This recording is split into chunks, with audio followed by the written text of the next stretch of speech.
This following story is read by Old Donkey and written by Lost in Space. You can check him out on the No Sleep subreddit. Let's get into it.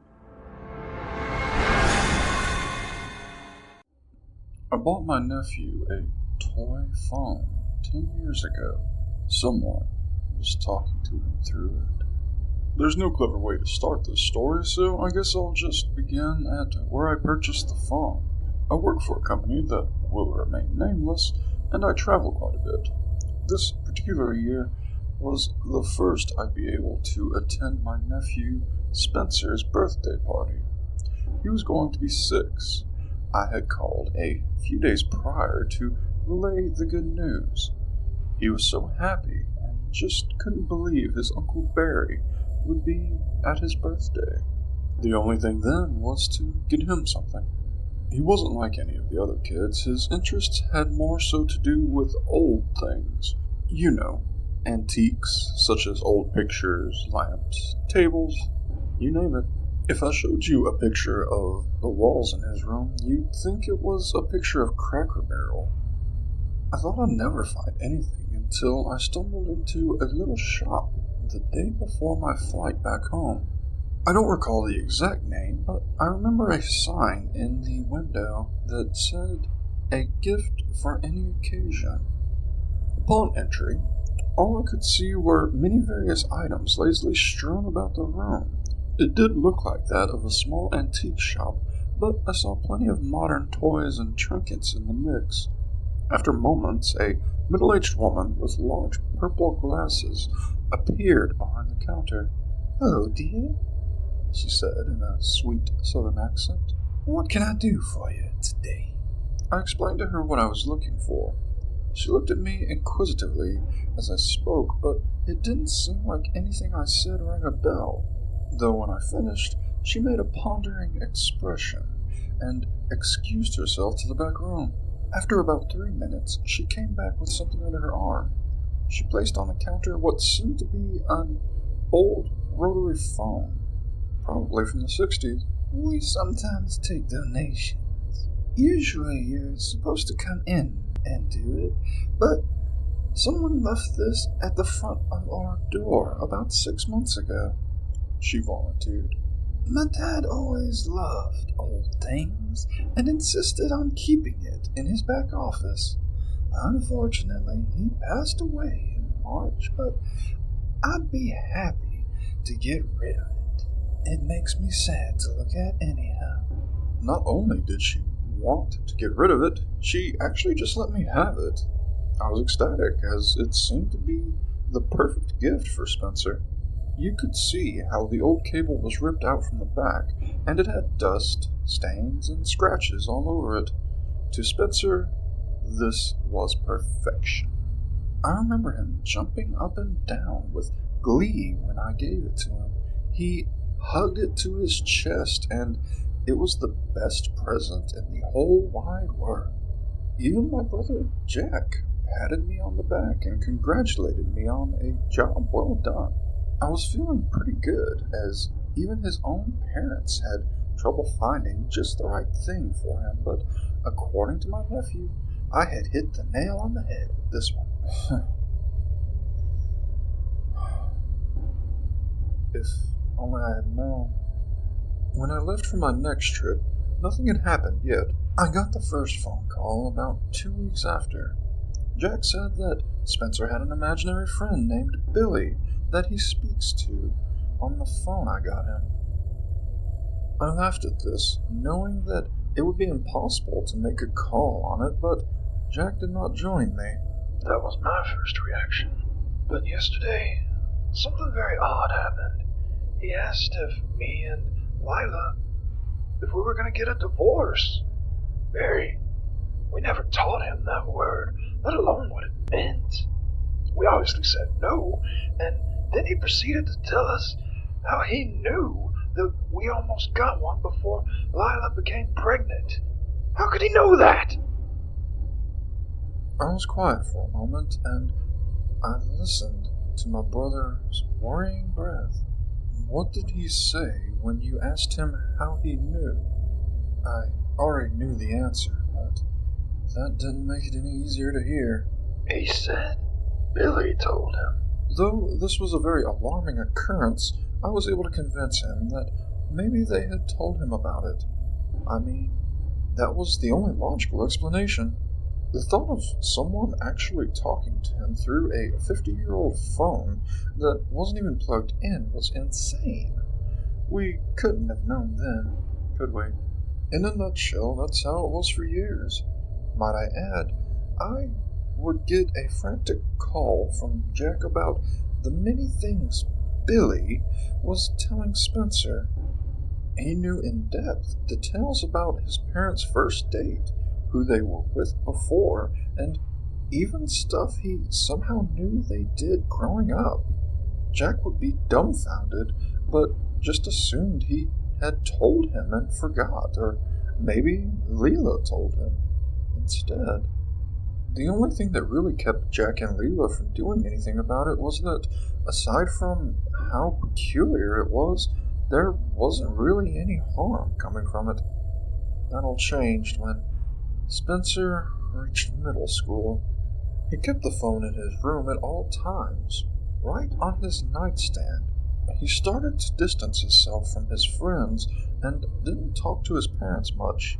Anytime they tried to reach out, they were met with one-worded answers and sideways glances. I had a feeling something was wrong when my phone rang at 3 a.m. Jack was screaming for me to get to the hospital immediately, and that he'd explain further when I arrived. The entire drive, I could feel the weight in my stomach growing. It almost felt as if I was gonna throw up. When I walked through the front door, I could see Lila in the waiting room. When I approached her, I could easily see she'd been crying. Before I could say anything, she gestured to the bathroom. "In there!" she said, with her voice breaking. "Please, bury help!" I went inside and saw Spencer up against the wall, Jack a mere inches from his face. "If you say Billy one more time, Spencer, I'm gonna lose my fucking mind!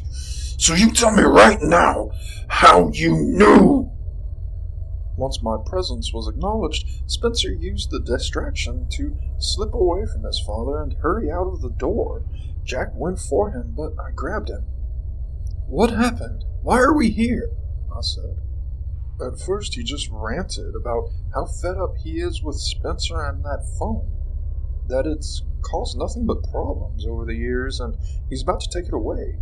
It was only when he finished and calmed down that I got a clear answer. At around 2 a.m., Spencer burst through their bedroom door covered in sweat and tears streaming down his face. He said that Billy told him that his mom's sister, Erica, had fallen on a knife and was currently bleeding out onto the floor. He knew what room she was in, how she fell, how long she had been there, and even what caused the fall. She had slipped on some water she'd forgotten to clean up while chopping vegetables. They found her unconscious in the kitchen, just like Spencer had said. Despite finding her alive, she didn't make it. She was pronounced dead at 3:45 a.m., June 5th, 2014. The following weeks were incredibly unpleasant for my brother's family. I took time off work to help out, but I don't think I did much. I mainly just kept them company and tried to get through to Spencer. I felt that he resented me more than anyone else, since I was the one who bought him the phone. After some time, they decided to take him to the doctor for a brain scan. Lila has a cousin who's schizophrenic and thought maybe he had been unfortunate enough to develop the condition. Despite multiple tests, nothing was found. He was able to get some anxiety medication, which did help, but not nearly enough. And then life went on to as close as normal as possible. Spencer eventually stopped taking his medication, but it didn't seem like Jack or Lila thought it made much of a difference. He never had another meltdown, but there were days that he nearly had to bust down his door just to make him go to school. He didn't have any friends, never dated any girls. Even when he entered high school, his behavior changed very little, if at all. I always told myself I'd talk to him when I got a chance, that I'd reach out and finally be the one to break him away from this. Sadly, I never got that chance. The last call I received about my nephew came a week ago. I'll spare you the details of how the call went, but here's what I learned.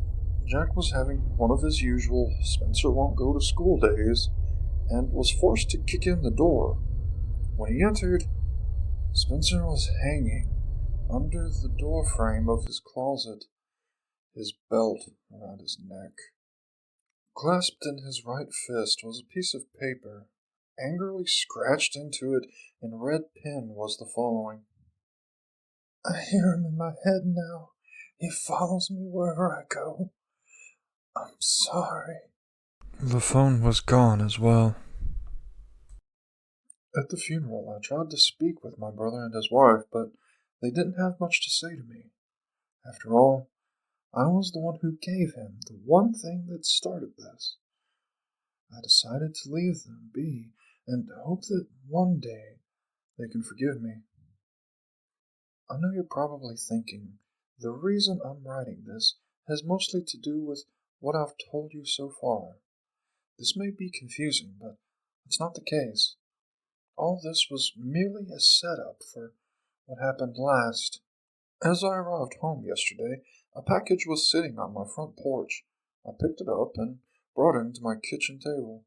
There was no return address on it. Curiously, I opened it up and almost yelped when I saw what was within. The phone. An envelope was inside as well, marked To Barry. I slowly opened it up and took out a single piece of notebook paper from it. My heart was in my throat as I began reading. Dear Barry, I need you to know that I do not blame you for what you gave to me 10 years ago. There's no way you could have known what it was capable of. I'm so sorry for what I've done, but please let me explain, and maybe you'll be able to understand, as I already know my parents won't. With that being said, I'd like to keep this between us. From the first time I heard Billy's voice, I was doomed to face this fate. That much was clear to me long ago. I didn't know when it would come, but when I began hearing his voice out in public about a year ago, I knew it was soon. At first I thought Billy was good, telling me all the dirty little secrets Mom and Dad had kept from me. The night he told me about Aunt Erica was when I knew he was anything but. It was something as simple as telling me what happened. He told me one of my relatives was going to die, and I was immediately engaged in a sick guessing game against my will. I took too long to put the puzzle pieces together, and she died because of me.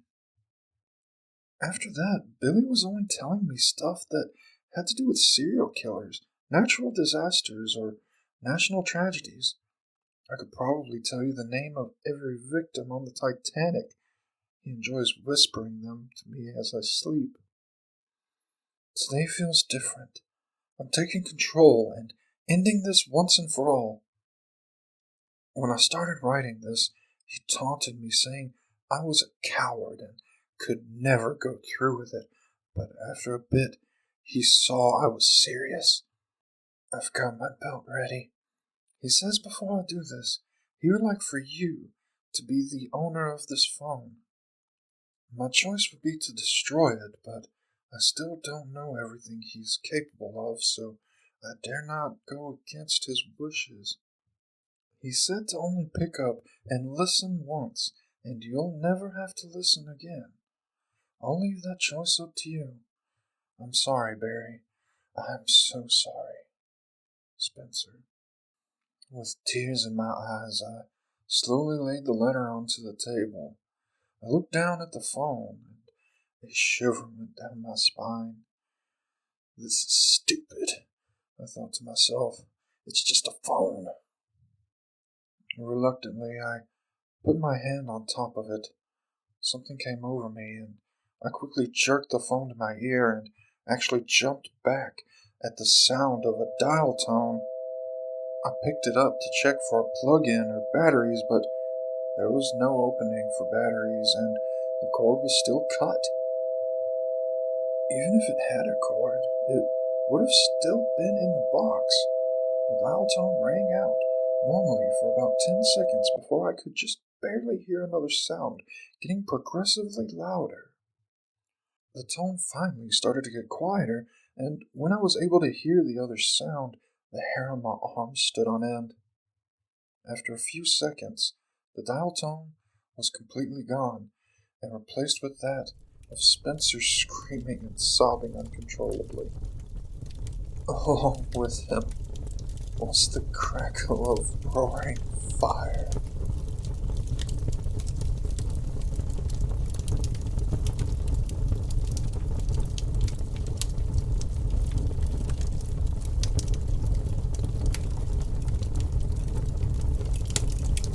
Hey everybody, Old Drunky here. I hope you enjoyed that story by Lost in Space. I definitely did. It was awesome, and I hope I can be working with him again soon. I'm going to leave his information in the links below, so if you want to read this story without hearing me talk, you can do it yourself, and you can check out some of his other works. The dude's awesome.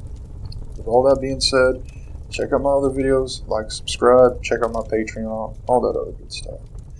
With that being said, good night, and here's to you.